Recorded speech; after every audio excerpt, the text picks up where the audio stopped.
Alright, welcome back to Disrespect Media.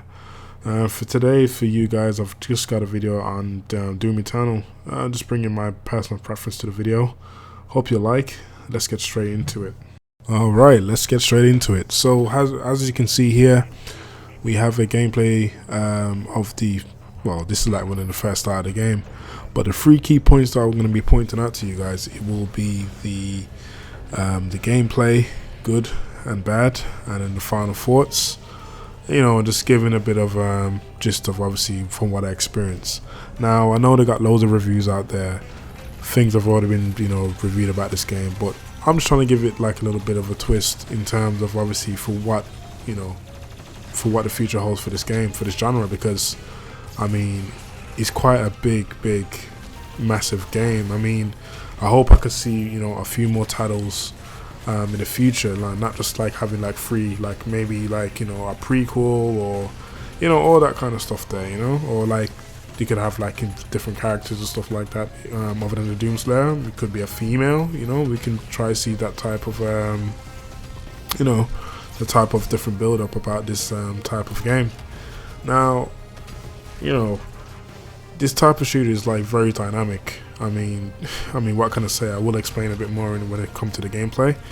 But the one thing I always did say though, like, why didn't you just make a game like this in like say modern times, or like a reflection, just to see what type of gameplay would it be, in terms of it, being so strongly high octane action, But obviously, I know there's a type of ridiculousness with it, with the gore and stuff, but obviously, all you can say that the closest game to it is like Wolfenstein. But we'll see when we come to the gameplay, segment. Thanks.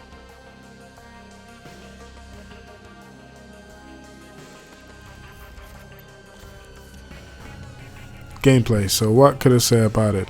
I mean, I know that this is just the first game, and they got the 2 additional DLCs. The part 1 and part 2. And obviously I haven't played them yet, but I'm very eager to do so. I'm still quite behind. Life likes to take control of the whole thing anyway, but obviously that doesn't stop me to try to get through to the games, and try to keep up with what's going on. Now, what I noticed about this gameplay is like you have to keep on moving. You staying still in this platform here, or you get cornered, like it's a bad idea. You have to keep on moving through and going through and trying to slay all the enemies. There's no point you there trying to camp like these traditional games that they're playing out, that are out there nowadays, that they just want you to camp and just make you just sit in the corner and just mow down enemies as you please. No, this game will make you move. Enemies will try to flank you. Enemies will try to hurt you in each and every way. You could be from the smallest enemy to the biggest one. It could be a little zombie in the corner, You think that like 2 bullets they're down, but sometimes these guys can be very annoying, I think that Doom Eternal still retained the chainsaw. The chainsaw is still like one of those legendary weapons within the Doom franchise. That doesn't seem to change. So the different enemies they got, like I think there's like over 15 different types of enemies in this game.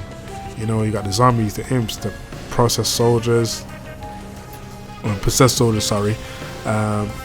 Cacodemons, the Archatrons, the Revenant, the Macabus, the Archvile, the Marauder, Doom Hunter, Khan Makir, and the Icon of Sin, which is like the last final boss in this game.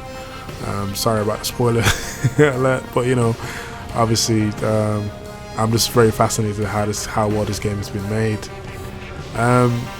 A game like this is just one of those where you really gotta be good at your shooters. I think I played at the default setting in this game here. I did try to bump it up before, but I did notice that because I was a bit of a way. I was having been playing these type of shooters in a long time. I had to find myself just putting it back to like the normal game's difficulty. No need for playing easy. There are some frustrating cues where I was unable to get through to a certain level, but that's not a problem. Obviously, once I get past some of the niggles here and there and learning the weapons and learning more about the game mechanics, I was able to get past that. The other thing what I like about this gameplay as well is like the range of weapons is quite good. My favorite being the shotgun with the grappling hook.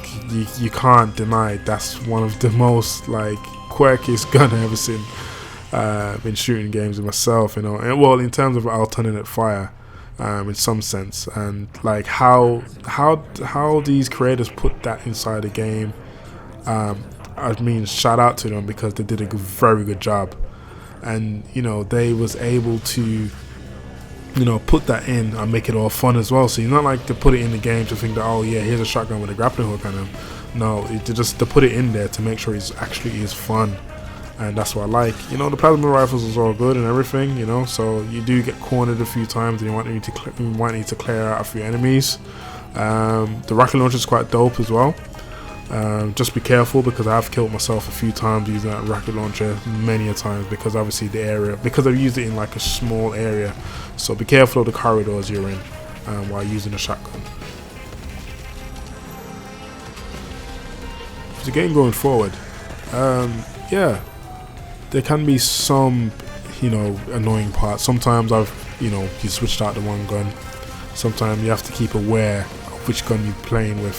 Sometimes I'll be using a shotgun, then the next minute I pick out the BFG, and you didn't want to use the BFG at that point, and obviously these bullets can be a bit rare within certain parts of the game, so sometimes you just got to be careful. But this game is high octane action, so there's action from start to finish. So this game doesn't make you feel bored in any sense. They always keep you on your toes, always alert, keep the adrenaline going all the way through the end of the game.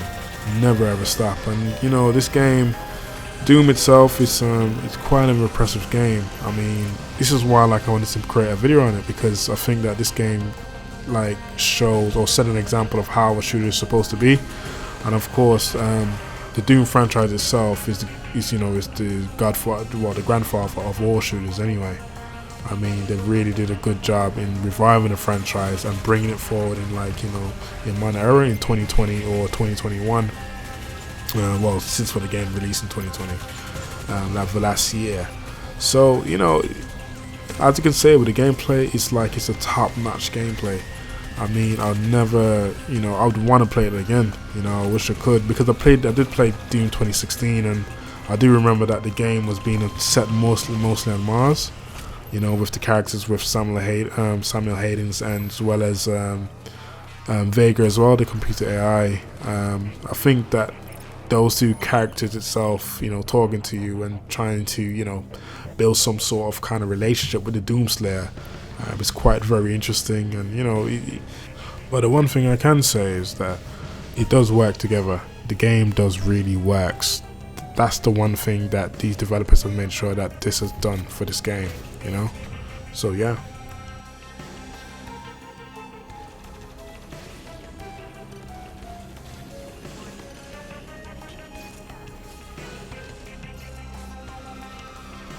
In this next segment, we'll be talking more about the good and bad features about this game. Now, obviously, again, what can I say? Very dynamic, very bold, always keep you on your toes, high action, it doesn't stop. The action would not stop until you beat the game. But one thing I wanted to say about this game, I wouldn't say it's a bad thing, but just more I wish we could just spend a bit more time on Mars. I know that the Doomslayer is here to save the world. He has a bit of a backstory, but again, I did kind of miss Mars. Mars needs to come back. I mean, I wish we could do a few more, say 1 or 2 hours on Mars just to get a few stuff. I know we went to Mars just to get a few things, get a BFG, doing all of that. But yeah,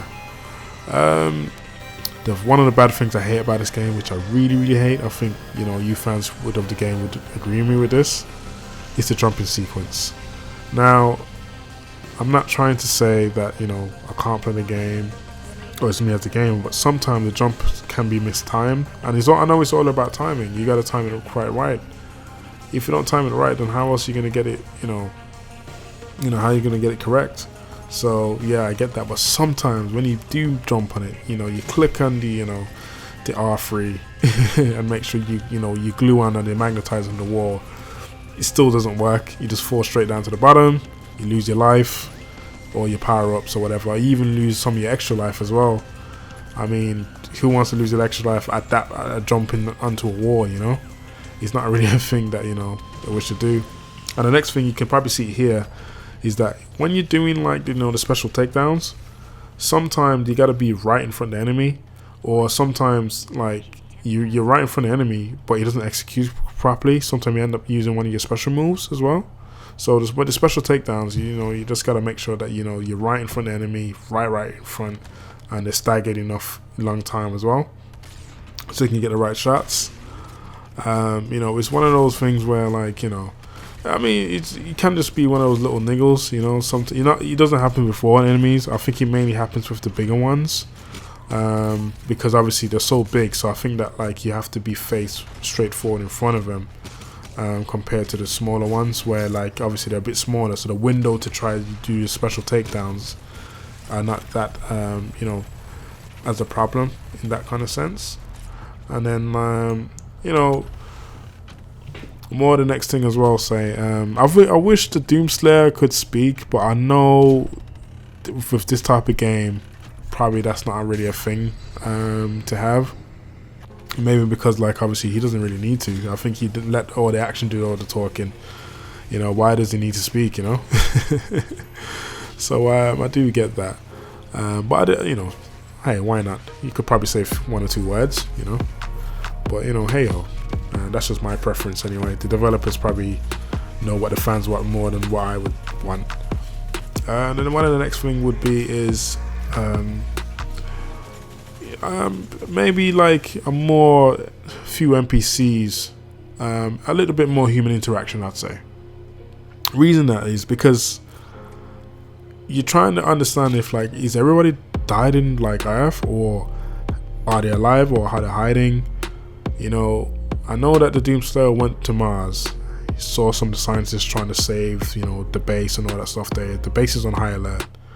So, you know, like, it's one of those ones where is that like the only NPCs that are alive? You know, I mean, when you go to Earth, there's nobody there.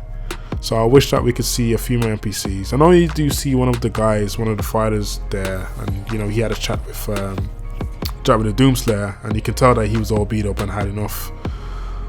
You know, so, and then obviously he's talking about the legendary weapon and all that stuff there. But I did wish that they can have a few NPCs, or even a few NPCs on, like, the, you know, your sub hub world in space. You know, probably like giving your Doomslayer some upgrades on his weapons, or like it could be like a weaponsmith or something like that, because he kind of brings a little bit more about the story. I did wish the story can do a bit more work in terms of obviously how it come about. I know it somewhat did, you know, like, I don't want to give too much away. You know, I want the fans to kind of, like, people that's still coming to the game to find out, you know, what's happening with the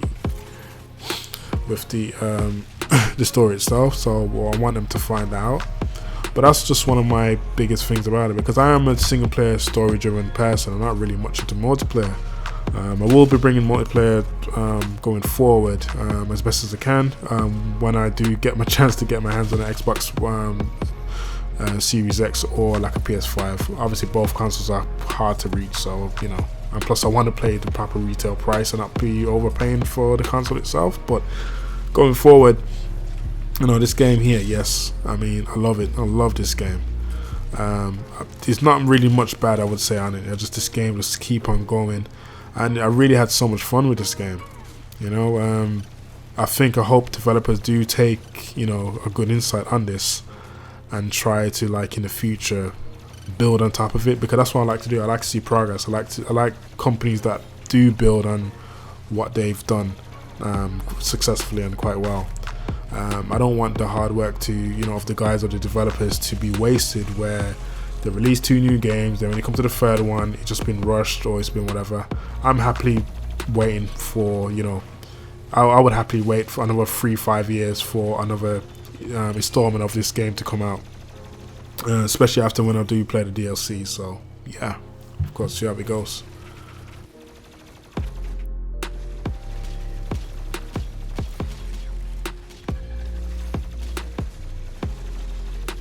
Final thoughts. Hey, what can I say?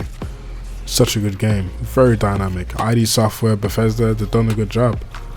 With the new, taken over by Microsoft, the developers have got like a bit more room to, stretch their legs for the next installment. Working with the dev team, working with the artists, trying to bring ideas together with the storyboards. The work is still need to be done, because people are gonna want more. I want more. I hope that this game really do push the envelope, push the goalposts, to try to show that it would be the ultimate shooter out there. Because like I said, Doom is the godfather of like shooters out there. It's legendary. I mean, everybody that's a gamer know about this game. If you're not a gamer and you haven't heard of Doom, then where have you been for all these years? Yes, of course. I mean, I was born in '91, so Doom was more like, a new thing to me. I was only like a little baby then, so I never really got the chance to experience Doom back in the day. But, hey ho, they got a brand new Doom from 2016 and 2020, and they've done a good job. I know I'm not the other Dooms from before. I wasn't really too interested in those because the mechanics just seems a bit too, it just seems a bit odd for me. So that's why I kind of stayed away. But I always did say I did hope for that franchise to do well, and it did. So Doom does still have a big future ahead of him, and I hope that the team won't be no slouch in the future. I really did enjoy this game. I like the mechanics. I learned a lot. I like the different enemies that I have. And I really, really, really hope that they can really just do something different as well again, and we're able to wow me and wow the fans. There's a lot of things that these fans like about the games. I know every fan got their own opinion. So can't please everybody, but again, of course, they did a good job. They could please the overall, fans itself anyway. So I know they got me in. They could take my money for the next game, of course. But please, hope you guys enjoy the video. Please like and subscribe. I'm glad to be back on YouTube. And yeah, take care. Enjoy the rest of the video. See you now. Bye-bye.